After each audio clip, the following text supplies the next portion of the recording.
ان ابراہیم کان امتن قانتا للہ حنیفا، ابراہیم تو وہ تھے کان امتن جو پوری امت تھے۔ ابراہیم تو ایک انسان کا نام ہے مگر وہ اکیلا انسان پوری امت کے برابر ہے۔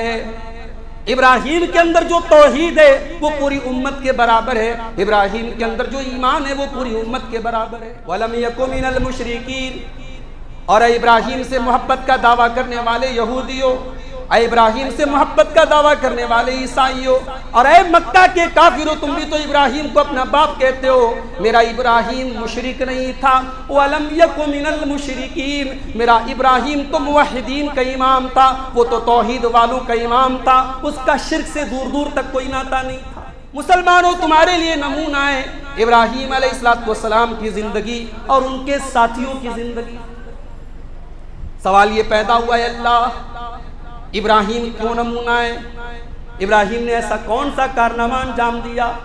اللہ نے فرمایا اذ قالوا لقومهم انا براء منكم ومما تعبدون من دون اللہ۔ ابراہیم تمہارے لیے نمونہ ہے، اور اس لیے نمونہ ہے کہ ابراہیم نے توحید کے معاملے میں کوئی کمپرومائز نہیں کیا، کوئی سمجھوتا نہیں کیا۔ ابراہیم نے اپنی قوم سے کہہ دیا، ابراہیم نے اپنے باپ سے کہہ دیا، ہم تم سے بری ہیں، ہمارا تم سے کوئی تعلق نہیں ہے۔ کفرنا بکم وبدا بیننا وبینکم العداوۃ والبغضاء ابدا۔ او میری قوم کے لوگوں، کان کھول کر کے سن لو، تم سے بھائی چارہ اپنی جگہ، تم سے دوستی اپنی جگہ، تم سے تعلقات اپنی جگہ، لیکن جب مسئلہ عقیدے کا آ جائے، جب مسئلہ ایمان کا آ جائے، تو جس کو تم مانتے ہو اس کو میں نہیں مانتا۔ الحمدللہ نحمده ونستعینه ونستغفره ونعوذ باللہ من شرور انفسنا ومن سیئات اعمالنا، من يهده الله فلا مضل له ومن يضلل فلا هادي له، واشهد ان لا اله الا الله وحده لا شريك له،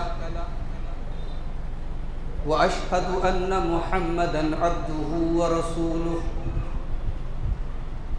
يا ايها الذين آمنوا اتقوا الله حق تقاته ولا تموتن الا وانتم مسلمون، يا ايها الناس اتقوا ربكم الذي خلقكم من نفس واحدة وخلق منها زوجها وبث منهما رجالا كثيرا ونساء، واتقوا الله الذي تساءلون به والأرحام إن الله كان عليكم رقيبا، يا أيها الذين آمنوا اتقوا الله وقولوا قولا سديدا يصلح لكم أعمالكم ويغفر لكم ذنوبكم، ومن يطع الله ورسوله فقد فاز فوزا عظيما، أما بعد فإن خير الحديث كتاب الله، وخير الهدي هدي محمد صلى الله عليه وسلم، وشر الأمور محدثاتها وكل محدثة بدعة وكل بدعة ضلالة وكل ضلالة في النار۔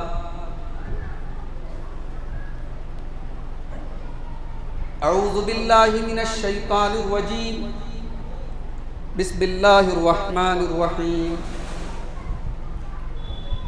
ان ابراہیم کان امۃ قانتا للہ حنیفا ولم یک من المشرکین، شاکرا لانعمہ اجتباہ وہداہ الی صراط مستقیم۔ محترم حاضرین جمعہ، اسلامی کیلنڈر کا یہ جو مہینہ چل رہا ہے اس کا نام ہے ذی القعدہ۔ اس کے بعد والا جو مہینہ ہے اس کا نام ہے ذی الحجہ۔ ذی الحجہ کا مطلب ہی ہوا حج والا مہینہ. اسلامی کیلنڈر کا آخری مہینہ ذی الحجہ کا مہینہ. جس طریقے سے رمضان کی آخری 10 راتیں سال کی سب سے بہترین راتیں،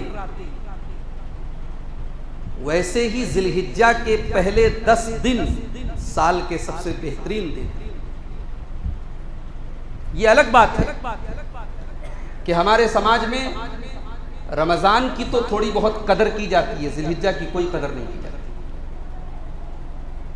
بہت کیا ہم نے 10 ذی الحجہ کو قربانی کر دی،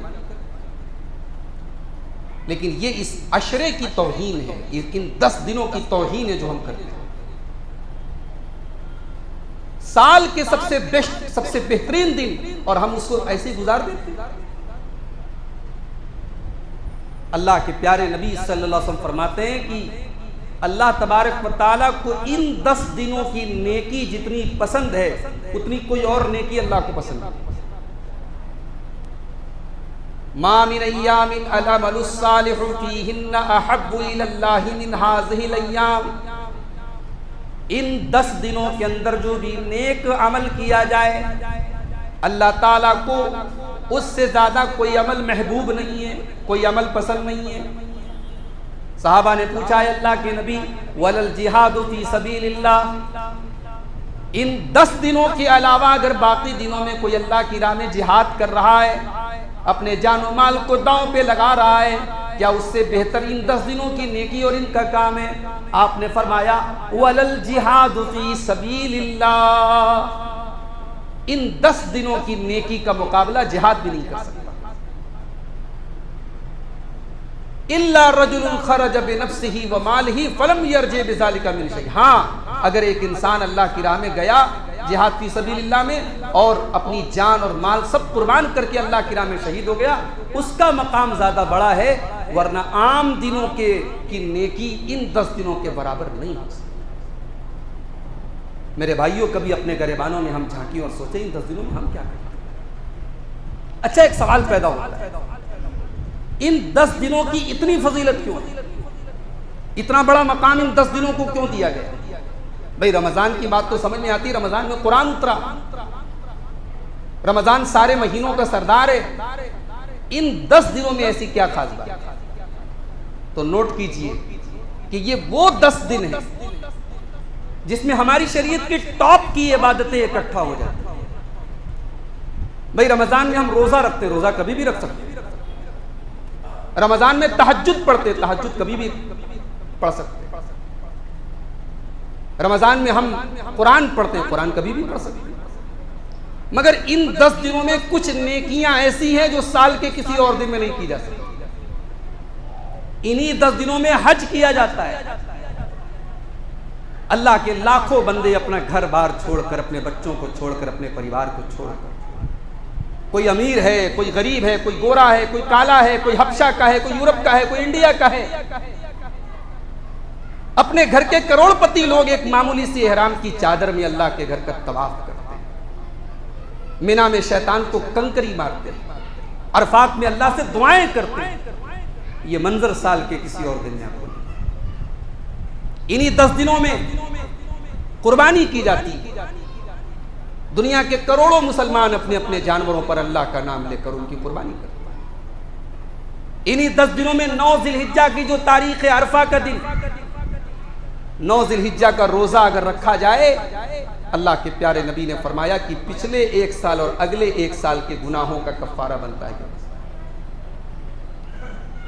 9 ذی الحجہ کا روزہ، عرفہ کا روزہ 2 سالوں کے گناہوں کا کفارہ بنتا ہے. 2 سال کے گناہ معاف ہوتے ایک روزے سے. تو یہ شریعت کی ٹاپ کی عبادتیں ہیں، روزہ ہے، قربانی ہے، حج ہے، عمرہ ہے، یہ سب اکٹھا ہو جاتے ہیں. ذی الحجہ کے اس مہینے کا بڑا گہرا ریلیشن ہے حضرت ابراہیم علیہ السلام. جب ہم قربانی کرتے ہیں وہاں پر بھی حضرت ابراہیم کی ایک سنت ہے، ان کی ایک قربانی ہے جس کو ہم یاد کرتے ہیں.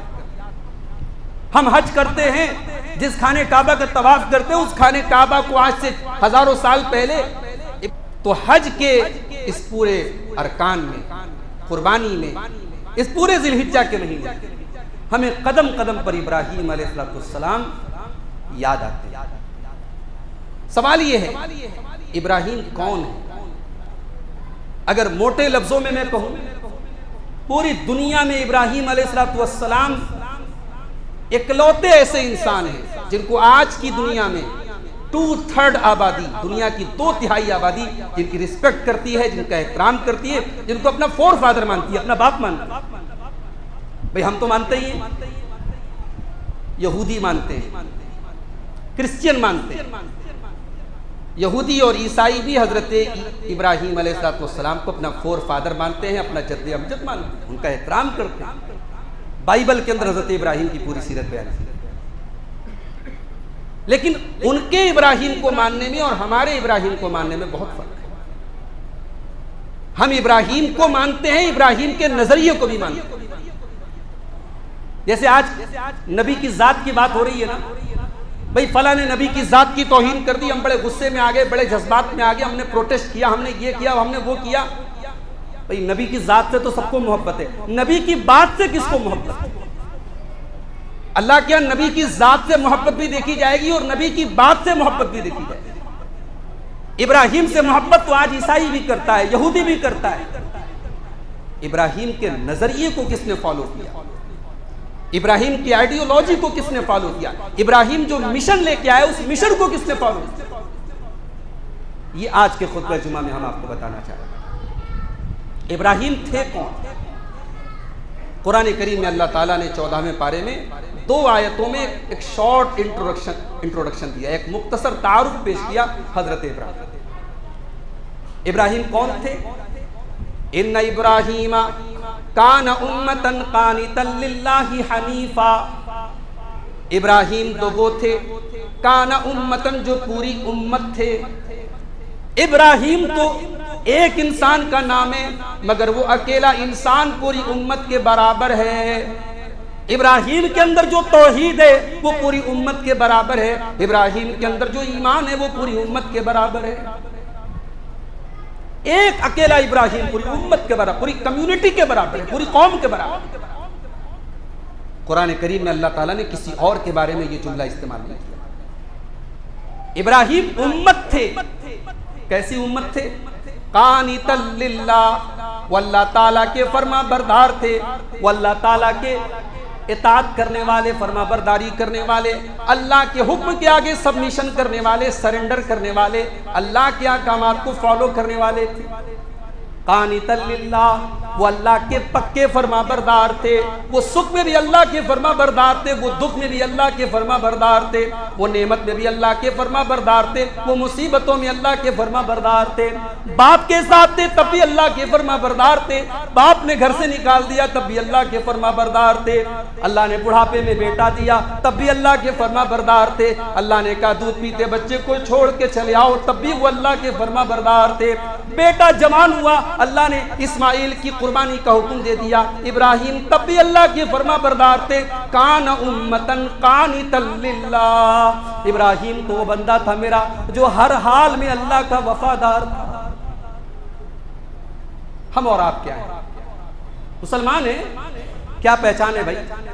گول ٹوپی لگا لیتے ہیں، گوشت کھا لیتے ہیں، ختنہ کرا لیتے ہیں، عبداللہ عبد الرحمن نام ہے، یہی ہمارے مسلمان ہونے کی پہچان ہے۔ اسلام اگر اتنا آسان ہوتا تو 1400 سال پہلے لا الہ الا اللہ کی آواز جب میرے نبی نے دی تھی تو اتنا بھوچال نہ آتا۔ یہ شہادت گہے الفت میں قدم رکھنا ہے، یہ شہادت گہے الفت میں قدم رکھنا ہے، لوگ آسان سمجھتے ہیں مسلمان۔ اسلام کا مطلب سکھایا ابراہیم۔ اسلام یہ نہیں ہے کہ آپ لا الہ الا اللہ بھی پڑھیں اور آپ کی زندگی اللہ کے حکم کے خلاف ہے، آپ کی زندگی میں قدم قدم پر اللہ کی نافرمانی ہے، اللہ کی شریعت سے بغاوت ہے، اللہ کے قانون کی دھجیاں اڑائیں اور آپ بڑے اللہ کے ماننے والے ہیں، آپ بڑے لا الہ الا اللہ کا اقرار کرنے والے ہیں۔ اللہ نے کہا میرا ابراہیم میرا وفادار، امتن قانتا للہ حنیفا۔ حنیف کا مطلب کیا ہوتا ہے؟ ابراہیم علیہ السلام کے نام کے ساتھ قرآن میں تقریباً ہر جگہ یہ لفظ آیا ہے، حنیف تھے، ابراہیم حنیف تھے۔ ابراہیم کی آئیڈیولوجی کو اللہ نے ملت حنیفہ، دین حنیف کہا۔ بھئی حنیف کا مطلب کیا ہوتا ہے؟ حنیف کا مطلب ہوتا ہے ساری کائنات سے کٹ کر اپنا ڈائریکشن اللہ کی طرف کرنے والا۔ حنیف کا مطلب ہوتا ہے ساری کائنات سے کٹ کر اپنا چہرہ، اپنا رخ، اپنی زندگی کا ڈائریکشن اللہ کی طرف کر لینے والا، اس کو کہتے ہیں حنیف۔ اللہ نے کہا ابراہیم حنیف تھا، ساری کائنات سے اپنے آپ کو کاٹ دیا اس نے۔ وقت پڑا بیٹا قربان کرنے کے لیے تیار، وقت پڑا بیوی قربان کرنے کے لیے، وقت پڑا جان آگ میں جانے کے لیے تیار، وقت پڑا باپ کو چھوڑنے کو تیار، وقت پڑا بستی کو چھوڑنے کو تیار۔ میرا بندہ ابراہیم حنیف تھا۔ وَلَمْ يَكُنْ مِنَ الْمُشْرِكِينَ، اور اے ابراہیم سے محبت کا دعویٰ کرنے والے یہودیوں، اے ابراہیم سے محبت کا دعویٰ کرنے والے عیسائیوں، اور اے مکہ کے کافروں، تم بھی تو ابراہیم کو اپنا باپ کہتے ہو۔ میرا ابراہیم مشرک نہیں تھا۔ وَلَمْ يَكُنْ مِنَ الْمُشْرِكِينَ، میرا ابراہیم تو موحدین کا امام تھا، وہ تو توحید والوں کا امام تھا، اس کا شرک سے دور دور تک کوئی ناتا نہیں تھا۔ ابراہیم کی طرف اپنا تعلق جوڑتے اور شرک کرتے ہو، شرم نہیں آتی؟ میرا ابراہیم مشرک نہیں ہے۔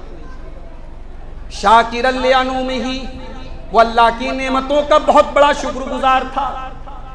شاکر لانعمہ، بھئی انسان کی زندگی میں دو حالات آتے ہیں، اچھے حالات آئیں تو ضرورت پڑتی ہے شکر کی، اور برے حالات آئیں تو ضرورت پڑتی ہے صبر کی۔ ابراہیم کیا دونوں تھا، شکر بھی تھا، صبر بھی تھا۔ نعمت ملی تو شکر ہے، مصیبت آئی تو صبر ہے، اور یہی کامیابی کا یہی نام ہے، یہ فلسفہ ہے اسلام کا۔ یہ دو چیزیں اگر آپ کے پاس ہیں، آپ ناکام نہیں ہو سکتے۔ مشکل سے مشکل حالات آ جائیں، صبر کا دامن نہیں چھوٹنا چاہیے، اور ترقی کی جتنی اونچائیوں پر چلے جاؤ، شکر کا دامن نہیں چھوٹنا چاہیے۔ میرا ابراہیم اپنے رب کی نعمتوں کا شاکر تھا، شکر گزار تھا۔ اجتباہ، اللہ نے ابراہیم کو چن لیا تھا۔ وہداہ الی صراط مستقیم، اور اللہ نے ابراہیم کو صراط مستقیم کا راستہ دکھایا تھا، سیدھا راستہ دکھایا تھا۔ یہ دو آیتیں ہیں قرآن کے 14ویں پارے کی۔ اللہ نے ابراہیم علیہ السلام کا ایک مختصر تعارف، ایک سنکشپت جو ہے ان کا انٹروڈکشن کہہ لیجیے آپ، اللہ تعالیٰ نے ان دو آیتوں کے اندر پیش کیا۔ اور ایک بات بتاؤں آپ کو، پورے قرآن میں اللہ نے دو لوگوں کو رول ماڈل قرار دیا ہے۔ صرف دو انسانوں کے لیے اللہ تعالیٰ نے اسوۃ حسنہ کا لفظ استعمال کیا، کہ یہ دو انسان ایسے ہیں جو تمہارے لیے رول ماڈل ہیں، تمہارے لیے نمونہ ہیں، تم ان کو اپنا ایگزامپل بناؤ، اپنی زندگی کا آئیڈیل بناؤ۔ ایک تو ہمارے پیارے نبی جناب محمد رسول اللہ صلی اللہ علیہ وسلم۔ اللہ نے فرمایا سورہ احزاب کے اندر، قرآن کریم کے 21ویں پارے، لَقَدْ كَانَ لَكُمْ فِي رَسُولِ اللَّهِ أُسْوَةٌ حَسَنَةٌ، تمہارے لیے رسول اللہ کی زندگی اسوہ حسنہ ہے، بہترین نمونہ ہے، رول ماڈل ہے۔ ایک انسان تو یہ ہے آخری نبی، اور دوسری اگر کوئی شخصیت ہے پورے قرآن میں جس کو اللہ نے ہمارے لیے ماڈل اور نمونہ قرار دیا ہے تو وہ ہے سیدنا ابراہیم علیہ السلام۔ اللہ نے قرآن میں 28ویں پارے میں سورہ ممتحنہ کے اندر فرمایا، قَدْ كَانَتْ لَكُمْ أُسْوَةٌ حَسَنَةٌ فِي إِبْرَاهِيمَ وَالَّذِينَ مَعَهُ، تمہارے لیے نمونہ ہے، مسلمانوں تمہارے لیے نمونہ ہے ابراہیم علیہ السلام کی زندگی اور ان کے ساتھیوں کی زندگی۔ سوال یہ پیدا ہوا ہے، اللہ ابراہیم کیوں نمونہ ہے؟ ابراہیم نے ایسا کون سا کارنامہ انجام دیا؟ اللہ نے فرمایا، اذ قالوا لقومهم انا براء منکم ومما تعبدون من دون اللہ۔ ابراہیم تمہارے لیے نمونہ ہے، اور اس لیے نمونہ ہے کہ ابراہیم نے توحید کے معاملے میں کوئی کمپرومائز نہیں کیا، کوئی سمجھوتا نہیں کیا۔ ابراہیم نے اپنی قوم سے کہہ دیا، ابراہیم نے اپنے باپ سے کہہ دیا، ہم تم سے بری ہیں، ہمارا تم سے کوئی تعلق نہیں ہے۔ کفرنا بکم وبدا بیننا وبینکم العداوۃ والبغضاء ابدا، او میری قوم کے لوگوں کان کھول کر کے سن لو، تم سے بھائی چارہ اپنی جگہ، تم سے دوستی اپنی جگہ، تم سے تعلقات اپنی جگہ، لیکن جب مسئلہ عقیدے کا آ جائے، جب مسئلہ ایمان کا آ جائے، تو جس کو تم مانتے اس کو میں نہیں مانتا۔ کفرنا بھی، ہم کفر کرتے ہیں تمہاری باتوں کا۔ وَبَدَا بَيْنَنَا وَبَيْنَكُمُ الْعَدَاوَةُ وَالْبَغْضَاءُ، اور ہمارے اور تمہارے درمیان دشمنی ہے، نفرت ہے اس مسئلے کے بارے میں، ایمان کا۔ آج یہ سبق ہم بول رہے ہیں۔ آج ہندوستان میں کتنے مسلمان ایسے جن کو توحید اور شرک کے معاملے میں یہ بات پسند، یہ مسئلہ ان کو پتہ نہیں۔ بھئی ہماری بیوی ہے، ہم نکاح کر کے لائے ہیں، وہ کسی غیر مرد کی طرف اگر مسکرا کے بھی دیکھتی تو ہماری غیرت کو جوش آتا ہے۔ وہ کسی غیر مرد سے بے تکلف بات کرتی ہے، بھئی بے تکلف بات کرنے کا یہ مطلب تو نہیں کہ اس نے غلط کام کر دیا، لیکن ہمیں اتنا بھی گوارا نہیں کہ وہ غیر مرد تھا، تم نے اس سے بات کیوں کی، اس سے ہنس کے تو نے بات کیوں، ہماری غیرت گوارا نہیں کرتی۔ میرے رب کی غیرت کیسے گوارا کرے گی کہ تم اس کی توحید میں، اس کے دین میں کسی کو بھی شامل کرو؟ اپنے آپ کو مسلمان بھی کہو اور غیروں کے آستانوں پہ جا کے سر بھی جھکاؤ، ان کے تہواروں میں شرکت کرو، ان کے چڑھاووں کا کھانا تم کھاؤ، ان کے تمام مذہبی کاموں میں تم شرکت کرو، بھائی چارہ اور سدبھاونا کے نام پہ۔ یہ بات یاد رکھیے، بھائی چارہ اور سدبھاونا اسلام سے زیادہ کسی اور دین میں نہیں، انسانیت اسلام سے زیادہ کسی اور دین میں نہیں۔ ارے اسلام تو وہ دین ہے، کتے کو پانی پلانے والی زانیہ عورت کو جنتی ہونے کی بشارت سنائی اللہ کے نبی نے، اور روزہ رکھنے والی اور نماز پڑھنے والی عورت جو پڑوسی کو تکلیف دیتی نبی نے اس کو جہنمی قرار دیا۔ اسلام سے زیادہ انسانیت کون سکھاتا ہے؟ مگر انسانیت اور اسلام جب دونوں میں ٹکراؤ ہو، انسانیت کے نام پر ہم دین اور ایمان کا مذاق نہیں بننے دیں گے۔ ابراہیم نے یہ سبق نہیں پڑھا، ابراہیم نے اپنے باپ سے کہا، اور ابراہیم کی جب بات نکلی ہے تو ایک بات آپ کو یہ بھی بتا دی، ابراہیم کو اللہ نے ایسے ہی رول ماڈل نہیں قرار دیا۔ ایک اچھے باپ اگر بننا ہے تب بھی ابراہیم کی زندگی اٹھاؤ، ایک اچھا بیٹا اگر بننا ہے تب بھی ابراہیم کی زندگی اٹھاؤ، ایک اچھا شوہر بننا ہے تب بھی ابراہیم کی زندگی اٹھاؤ۔ اگر دین کی دعوت کا کام کرنے کا جذبہ ہے، دائی بننا چاہتے ہو، مبلغ بننا چاہتے ہو، تبلیغ کرنا چاہتے ہو، ابراہیم سے بہترین مبلغ نہیں ہے۔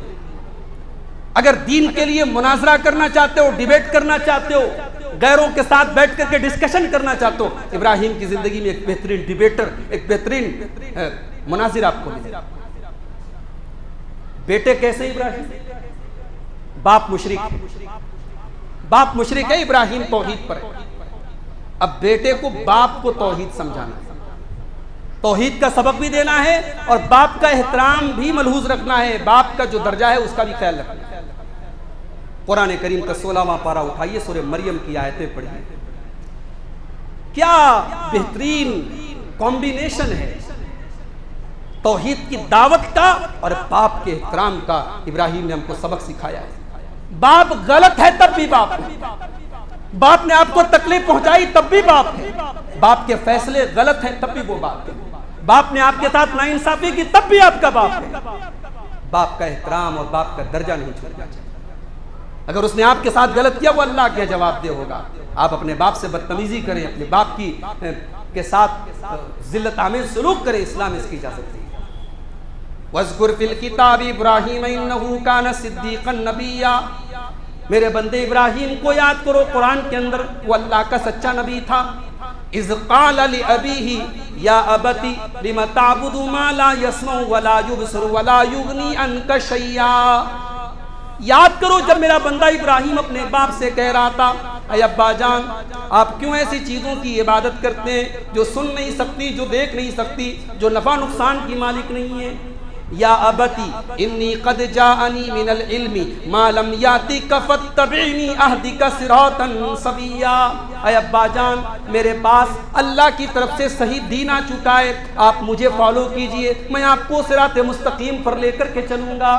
یا ابتی لا تعبد الشیطان ان الشیطان کان للرحمن عصیا، اے ابا جان آپ شیطان کی عبادت مت کیجئے۔ پوائنٹ نوٹ کیجئے، دنیا میں لوگ شیطان کی عبادت کبھی نہیں کرتے تھے، نہ ابراہیم کے باپ نے کی، نہ کبھی کسی نے نہیں کی شیطان کی عبادت، مگر ابراہیم کہہ رہے اپنے باپ سے شیطان کی عبادت مت کیجیے۔ کیا مطلب؟ مطلب یہ ہوا کہ اللہ کو چھوڑ کر کے آپ غیر اللہ کی اگر عبادت کرتے ہیں، آپ چاہے نبی کی عبادت کریں، فرشتے کی عبادت کریں، کسی ولی کی عبادت کریں، کسی پیر کی عبادت کریں، اگر اللہ کو چھوڑ کر کے آپ غیر اللہ کی عبادت کرتے ہیں تو حقیقت میں آپ شیطان کی عبادت کریں، اس لیے کہ شرک کا راستہ شیطان کا راستہ ہے۔ ابا جان آپ شیطان کی عبادت مت کیجئے، شیطان رحمان کا بہت بڑا نافرمان۔ یا ابتی انی اخاف ان یمسک عذاب من الرحمن فتکون للشیطان ولیا، اے ابا جان مجھے ڈر ہے کہیں اللہ کا عذاب آپ کے اوپر نہ آ جائے، آپ شیطان کے ساتھی نہ بن جائیں، شرک کرتے ہوئے نہ آپ کا انتقال ہو جائے۔ 4 بار ابا جان کہہ کے اپنے باپ کو مخاطب کیا اور ادب کے ساتھ بات کی، ابراہیم احترام کے ساتھ، رسپیکٹ کے ساتھ بات۔ یہ بھی کہہ سکتے تھے اپنے باپ سے میں عالم ہوں، آپ جاہل ہیں، میرے پاس علم ہے آپ کے پاس نہیں، آپ مجھے فالو کیجیے، مگر بات وہی تھی۔ کہتے ہیں نا کبھی کبھی بات میں سافٹنس نہیں ہونے سے، نرمی نہ ہونے سے سیم بات غلط ری ایکشن اس کا جاتا ہے۔ ابراہیم نے یہ نہیں کہا میں عالم ہوں آپ جاہل ہیں، ابراہیم نے کہا میرے پاس وہ علم آیا ہے جو آپ کے پاس۔ بات دونوں سیم ہے مگر دونوں کا ری ایکشن الگ الگ ہوتا ہے۔ اتنے احترام سے بات کرنے کا رزلٹ کیا ملا؟ باپ نے کہا اراغب انت عن آلہتی یا ابراہیم، ابراہیم کیا میرے معبودوں کو چھوڑ کر کے تو کسی اور کی عبادت کرنا چاہتا ہے؟ میرے معبودوں کو میرے باپ دادا جس کی عبادت کرتے تھے اس سے تجھے مطلب نہیں، اب تو اپنی کسی اور کی عبادت کرنا چاہتا ہے؟ لئن لم تنتہی لارجمنک واہجرنی ملیا، ابراہیم کان کھول کر کے سن لے، اگر تو باز نہیں آیا تو پتھروں سے مار مار کے تجھے ختم کر۔ بیٹے کی محبت کے جواب میں باپ کا یہ سخت رویہ ہے۔ بیٹا ابا جان کہہ کے بات کر رہا ہے، باپ نام لے کے بات کر رہا ہے۔ باپ یہ بھی تو کہہ سکتا میرے بچے میرے بیٹے، لیکن نہیں ہے، باپ سختی سے بات کر رہا ہے، مارنے کی دھمکی دے رہا ہے۔ ابراہیم علیہ السلام جب دیکھ لیا کہ میرا باپ میری بات نہیں مانے، اور یہ بھی نوٹ کر لیجئے کہ اس وقت ان کے پورے گاؤں میں، پوری قوم میں وہ اکیلے توحید والے تھے، ان کو یہ بھی پتا تھا میں گھر سے نکلوں گا مجھے کوئی سپورٹ نہیں کرے گا۔ ابراہیم کی آزمائش شروع ہو گئی میرے بھائی۔ ابراہیم نے اپنے باپ سے کہا سلام علیک، ابا جان سلامتی ہو آپ کے اوپر، ساستغفر لک ربی، میں تو گھر چھوڑ کے جا رہا ہوں لیکن میں اپنے رب سے آپ کے لیے مغفرت کی دعا کرتا رہوں گا۔ انہو کان بی حفیہ، میرا رب بہت مہربان ہے، میرا رب بہت مہربان ہے، میرا رب ضرور میری دعا قبول کرے گا، میں آپ کو چھوڑ کے جا رہا ہوں لیکن آپ کے لیے مغفرت کی دعا کروں گا۔ لیکن یہاں ایک بات نوٹ کر لیجیے، ابراہیم کے باپ بھی جب شرک کے اوپر دنیا سے چلے گئے، مشرک ہو کر کے دنیا سے چلے گئے، تو اللہ نے ابراہیم کو منع کر دیا کہ اپنے مشرک باپ کے لیے تو مغفرت کی دعا نہیں کر سکتا۔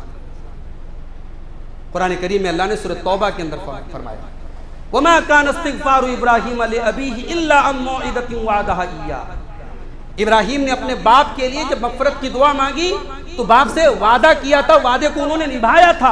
فَلَمَّا تَبَيَّنَ لَهُ أَنَّهُ عَدُوٌّ لِلَّهِ، جب ابراہیم پر کلیئر ہو گئی یہ بات کہ ان کا باپ اللہ کا دشمن ہے، تَبَرَّأَ مِنْهُ، انہوں نے اپنے باپ سے اپنے آپ کو بری کر لیا اور انہوں نے پھر اپنے باپ کے لیے مغفرت کی دعا کرنا بند کر دیا۔ باپ بھی اگر مشرک ہے تو باپ کے لیے مغفرت کی دعا نہیں کر سکتا۔ یہ اسلام اس معاملے میں بہت اسٹرکٹ ہے میرے بھائی، توحید کے معاملے میں، ایمان کے معاملے میں اسلام کسی بھی طریقے کے کمپرومائز کرنے کو پسند نہیں کرتا۔ تو ابراہیم ایک اچھے باپ بھی ہے، قوم سے نکالے، گھر سے نکال دیے گئے، اب گھر چھوڑ دیا لیکن توحید کی دعوت دے رہے ہیں، اپنی قوم کے لوگوں کو سمجھا رہے ہیں پتھر کے بت ہیں ان کی پوجا نہ کرو، ان کی عبادت نہ کرو، اپنے ہاتھوں سے بنا کر کے ان کو پوچھتے ہو غلط ہے یہ۔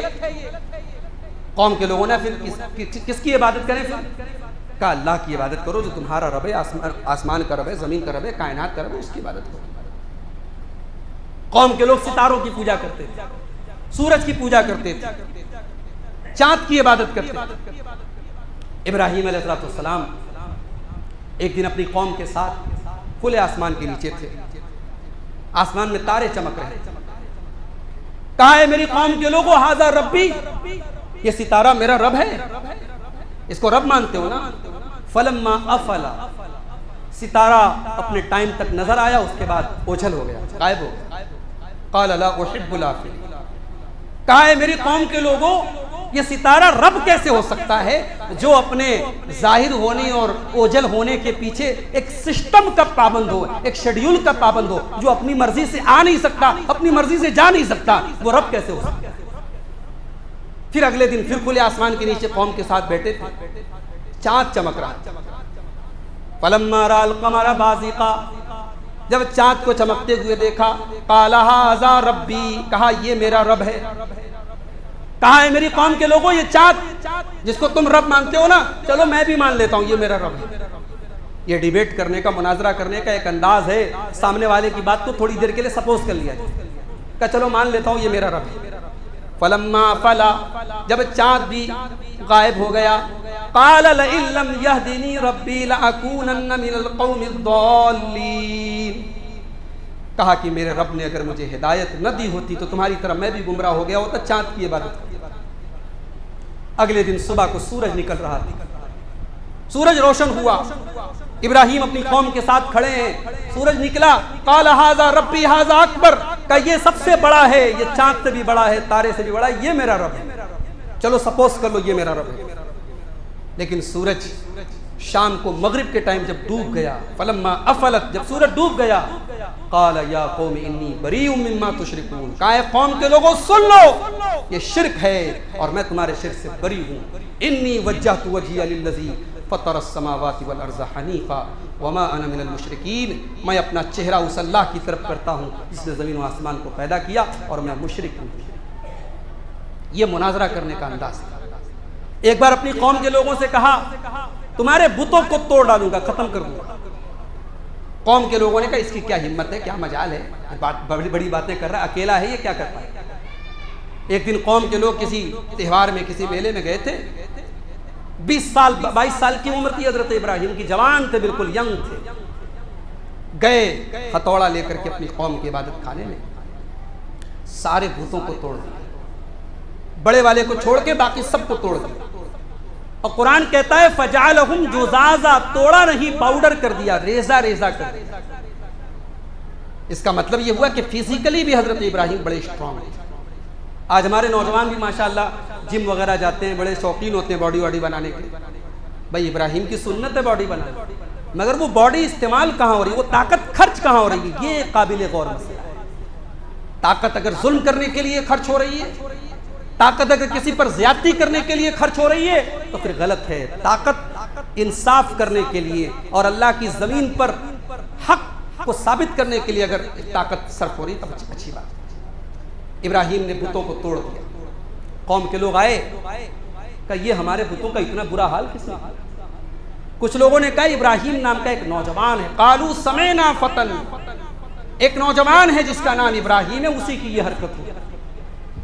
میرے نوجوان ساتھیوں، آج ابراہیم کی سنت صرف یہی نہیں ہے کہ 10,000 کا بکرا لا کے ذبح کرو، ابراہیم کی سنت یہ بھی ہے کہ آپ کے آس پاس شرک ہو رہا ہے، آپ کا پڑوسی شرک کر رہا ہے، آپ کا رشتہ دار شرک کر رہا ہے، آپ اس کو روکنے کی کوشش کیجیے، اس تک توحید پہنچائیے، اس کو صحیح راستہ دکھائیے، آپ کی ذات کے ذریعے توحید دنیا تک پہنچے اور شرک کا خاتمہ ہو۔ یہ بھی ابراہیم کی سنت۔ ابراہیم نے کتنا بڑا رسک لیا بھائی، جان جا سکتی ہے، پوری قوم دشمن ہو سکتی ہے، اتنا بڑا رسک لیا 22 سال کی عمر میں، یہ رسک لینے والا ابراہیم۔ قوم کے لوگوں نے کہا بلاؤ اس کو، کون ہے ابراہیم؟ لایا گیا ابراہیم، پبلکلی سب کے سامنے لا کر کے کھڑا کیا۔ ابراہیم کیا یہ تمہاری حرکت ہے، تم نے توڑا ہمارے معبودوں کو؟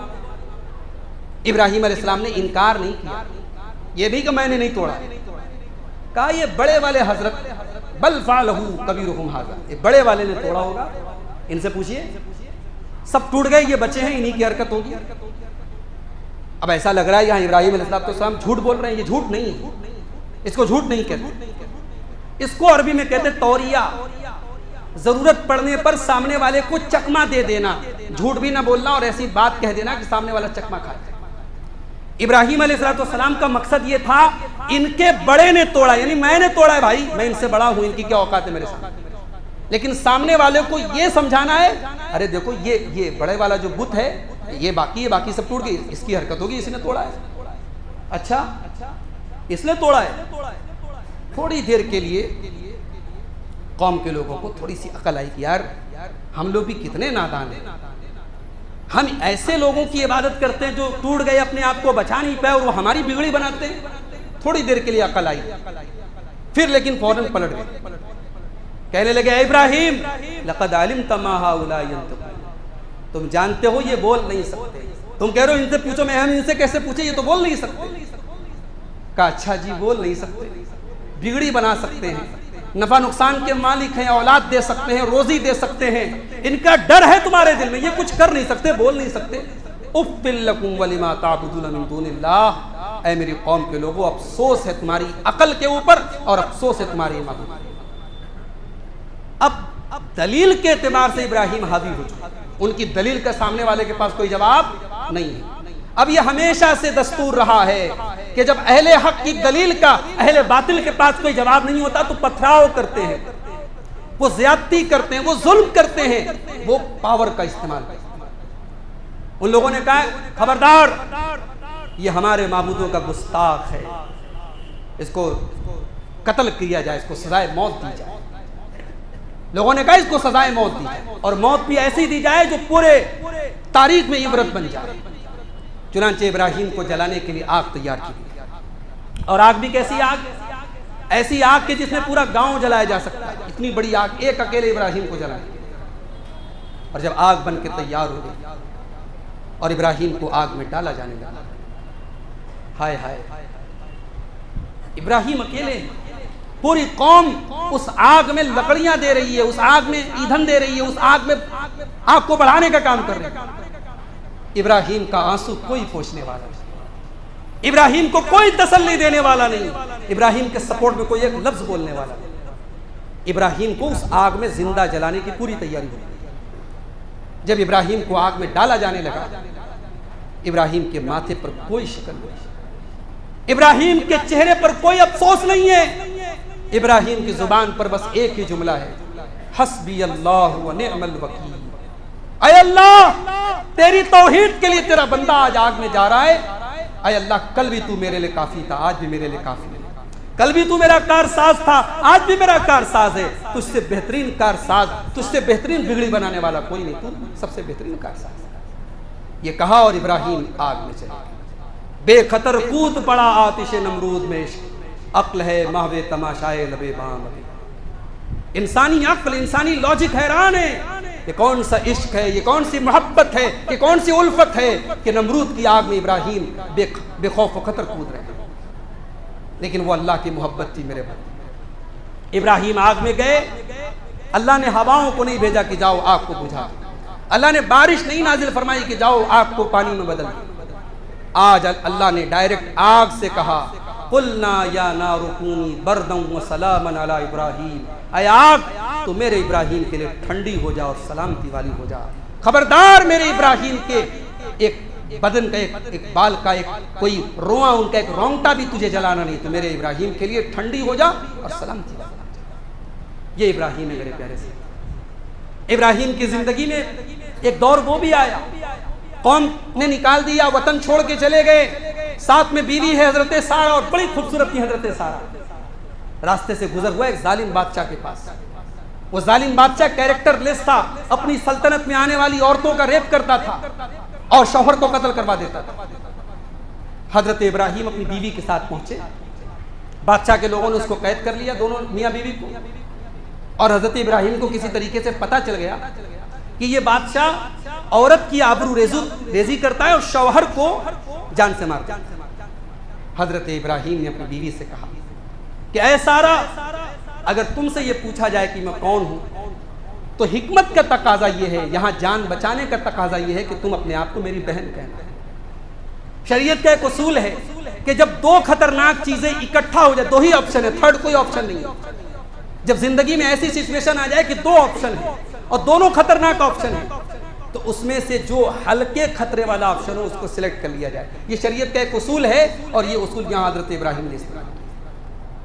انہوں نے کہا کہ اے سارہ تو اپنے آپ کو میری بہن بتانا، اور اس میں کچھ غلط بھی نہیں ہوگا، پورے روئے زمین پر ایک تو توحید والی، ایک میں توحید والا، توحید کے رشتے سے تو میری بہن ہے، دنیاوی رشتے کے اعتبار سے تو میری بیوی ہے، لیکن توحید کے رشتے میں ہم دونوں توحید کے رشتے میں بھائی بہن ہیں، لہٰذا تو اپنا مجھے بھائی بہن اپنے آپ کو قرار دے۔ حضرت سارہ کو بادشاہ کے آدمی پکڑ کے لے کے گئے بادشاہ کے پاس، بخاری کی روایت تھی۔ ادھر بیوی کی عزت خطرے میں ہے، شوہر نہتا ہے، شوہر مجبور ہے، لاچار ہے۔ اسی جیل کی کوٹری میں ابراہیم نماز کے لیے کھڑے ہو گئے۔ ہائے ہائے، ہم نے نماز کو بڑا ہلکے میں لیا ہے میرے بھائی، ہم نے اللہ کی دعاؤں کو بڑا ہلکے میں لیا۔ بیوی کی عزت خطرے میں ہے اور ابراہیم اللہ کی بارگاہ میں نماز میں کھڑے ہیں، اللہ میری بیوی کی عزت کی حفاظت۔ ادھر ابراہیم دعائیں کر رہے ہیں، ادھر بادشاہ کے پاس جب سارہ پہنچائی گئی اور بادشاہ نے سارہ کو ٹچ کرنے کی کوشش کی، اس تک ہاتھ لے کر کے جانے کی کوشش کی، بخاری کے الفاظ ہیں بادشاہ کا ہاتھ پتھر کا ہو گیا، ہاتھ بالکل بے حرکت ہو گیا، ہاتھ ہل ہی نہیں رہا ہے، حرکت نہیں کر رہا ہے۔ بادشاہ نے کہا تو اللہ سے دعا کر دے، تو اللہ سے دعا کر دے، میں تجھے کوئی نقصان نہیں کروں۔ بادشاہ سمجھ گیا یہ اللہ والی بندی ہے، اللہ نے اس کی مدد کی ہے، میرا ہاتھ اس تک نہیں پہنچ پا رہا ہے۔ حضرت سارہ نے بادشاہ کے کہنے پر دعا کر دیا، ارے چاہتی تو دعا نہ کرتی، بھاگ جاتی، مگر مومن ہر موقع پر انسانیت اور اچھے اخلاق کو کبھی نہیں بھولتا۔ حضرت سارہ نے دعا کی، بادشاہ کا ہاتھ ٹھیک ہو گیا، مگر وہ تھا بے غیرت، دوسری بار پھر کوشش کی غلط کام کرنے کی، پھر اس کے ہاتھ کے ساتھ وہی سیم معاملہ ہوا، 3 بار لگاتار ایسا۔ آخر میں بادشاہ نے جب صحیح ہو گیا اس نے کہا جاؤ، حضرت سارہ کو چھوڑ دیا اور اپنی ایک باندی کو، اپنی ایک کنیز کو جس کا نام ہاجر تھا اور جس کو ہم ہاجرہ کہتے ہیں، وہ بطور تحفہ حضرت سارہ کو دے دیا، جن سے بعد میں حضرت ابراہیم کا نکاح ہوا۔ جب حضرت سارہ ہاجرہ کو لے کر کے جب آئی واپس اپنے شوہر کے پاس تو شوہر نماز میں تھا۔ حضرت سارہ نے جیسے ہی پہنچی، حضرت ابراہیم نے اشارہ کیا کہ میں نماز پڑھ رہا ہوں، تو حضرت سارہ نے چلا کر کہا کہ اے میرے شوہر اب سلام پھیر دیجئے، رد اللہ کید الفاجر، اللہ نے اس بد کردار انسان کی چال کو ناکام کر دیا، وہ اقدم ہاجر، اور اللہ نے ہم کو تحفے میں ہاجرہ عطا فرمایا۔ حضرت ابو ہریرہ جب یہ حدیث بیان کرتے ہیں تو جب حضرت ہاجرہ کا نام آتا ہے تو صحابہ سے کہتے ہیں تلک امکم یا بنی السماء، اے عرب کے لوگوں یہ تمہاری ماں ہیں، یہ ہاجرہ ہیں جو اسماعیل کی ماں تھی۔ بعد میں حضرت ہاجرہ یہ دوسری بیوی بنی حضرت ابراہیم، اور انہی دونوں سے حضرت ابراہیم اور حضرت ہاجرہ سے ایک بیٹا پیدا ہوا جس کو ہم اسماعیل کے نام سے جانتے ہیں۔ واقعہ بہت لمبا ہے، میں مختصر میں بات ختم کر رہا ہوں، ٹائم پورا ہو چکا ہے۔ حضرت اسماعیل جب پیدا ہوئے تو پھر ایک اور آزمائش، اللہ نے کہا کہ اے ابراہیم اب تم تو رہتے ہو عراق میں، فلسطین میں، لیکن یہ جو تمہارا بچہ ہے، دودھ پیتا بچہ، اس کو اور بیوی ہاجرہ کو جاؤ اور وہاں چھوڑ کے چلے آؤ جہاں آج کے دور میں خانہ کعبہ ہے۔ اس وقت مکہ میں کوئی آبادی نہیں تھی، دور دور تک۔ جب حضرت ابراہیم اپنی بیوی اور بچے کو لے کر کے گئے اور وہاں چھوڑ کر کے واپس آنے لگے تو حضرت ہاجرہ نے بس ایک ہی سوال کیا، تھوڑی سی کھجور تھی، تھوڑا سا پانی تھا، اور دودھ پیتا بچہ، اکیلی عورت ذات، شوہر چھوڑ کے جانے لگا تو بیوی نے پوچھا اللہ امرک بہذا، کیا یہ اللہ کا حکم ہے؟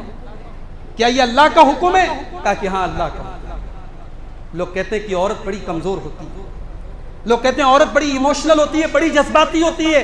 میں کہتا ہوں عورت کو ایمان والا بنا دو ہاجرہ بن جائے گی، عورت کو ایمان والا بنا دو مریم بن جائے گی، عورت کو ایمان والا بنا دو خدیجہ بن جائے گی، عورت کو ایمان والا بنا دو عائشہ بن جائے گی۔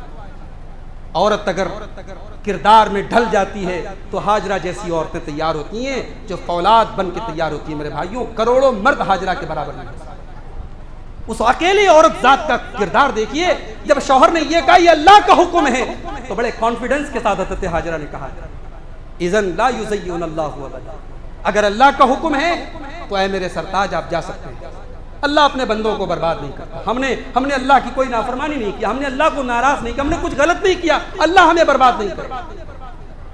شوہر جانے لگے، تھوڑی دور آگے بڑھے حضرت ابراہیم، بیوی بھی نظروں سے اوجھل ہو گئی، بچہ بھی نظروں سے اوجھل ہو گیا، تو آسمان میں ہاتھ اٹھائے، ربنا انی اسکنت من ذریتی بواد غیر ذی زرع عند بیتک المحرم ربنا لیقیموا الصلاة فاجعل افئدة من الناس تهوی الیہم وارزقهم من الثمرات لعلهم یشکرون۔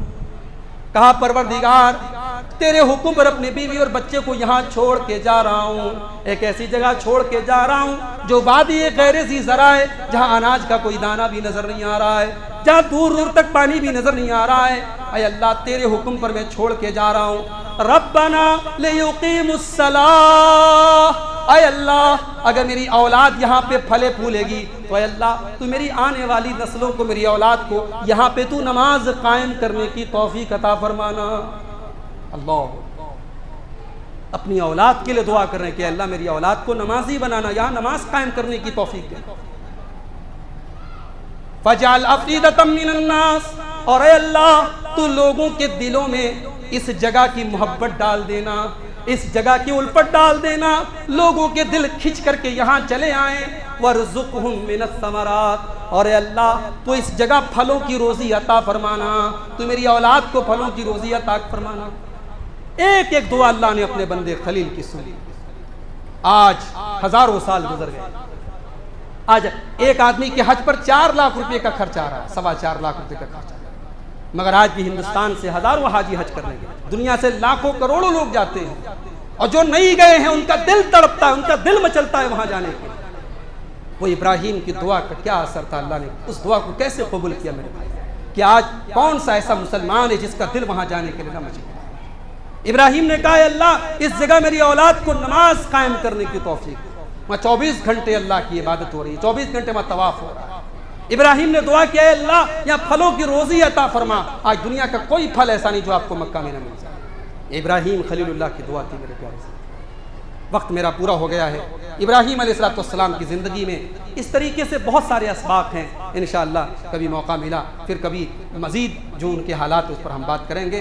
ضرورت اس بات کی ہے کہ ہم صرف کھانا پوری نہ کریں، ہم فارمیلٹی پوری نہ کریں، ہم 10-12 ہزار کا 20 ہزار کا جانور لا کر کے اس کی قربانی کر کے یہ نہ سمجھے ہم نے سنت ابراہیم کا حق ادا کر دیا۔ اگر واقعی میں ابراہیم کے ماننے والے ہو تو توحید میں پکے بنو، اگر واقعی میں ابراہیم کے ماننے والے ہو تو عقیدے میں پکے بنو، اگر واقعی میں ابراہیم کے ماننے والے ہو تو نمازی بنو، اگر واقعی میں ابراہیم کے ماننے والے ہو تو اللہ کے دین کے لیے قربانی دینے کا جذبہ اپنے اندر پیدا کرو، اگر واقعی میں اللہ ابراہیم کے ماننے والے ہو تو اللہ کو ناراض کرنے والے کاموں سے بچو، اللہ کو راضی کرنے والے، اللہ کے حکم کے آگے سبمیشن کرنے والے اور سرنڈر کرنے والے سچے پکے مسلمان بنو۔ اللہ ہم سب کو اس کی توفیق عطا فرمائے، رب العالمین ہم سب کو سیرت ابراہیمی کو اپنانے کی توفیق عطا فرمائے، اللہ ہم سب کے اندر جو کمی کوتاہی ہے اس کو دور فرمائے، اللہ ہمیں سے جو بیمار ہیں ان کو شفا کامل عاجل عطا فرمائے، جو روزی روٹی سے پریشان ہیں اللہ ان کے کاروبار میں برکت نصیب فرمائے، جو ہم میں سے مرحومین ہیں جو اہل ایمان دنیا سے گئے اللہ ان سب کی مغفرت فرمائے، اللہ ہم سب کو ایمان پر قائم رکھے، اللہ ہمارے ملک کی حفاظت فرمائے، ہمارے ملک کو امن چین اور سکون کا گہوارہ بنائے، اللہ ہمارے ملک کو شریروں کے شر سے، ظالموں کے ظلم سے، فرقہ پرستوں کی فرقہ پرستی سے محفوظ رکھے، اللہ ہماری مسجدوں کی حفاظت فرمائے، اللہ ہمارے جان و مال ہماری عزت و آبرو کی حفاظت فرمائے، جب تک دنیا میں زندہ رہیں اسلام پر زندہ رہیں اور خاتمہ ہم سب کا ایمان پر۔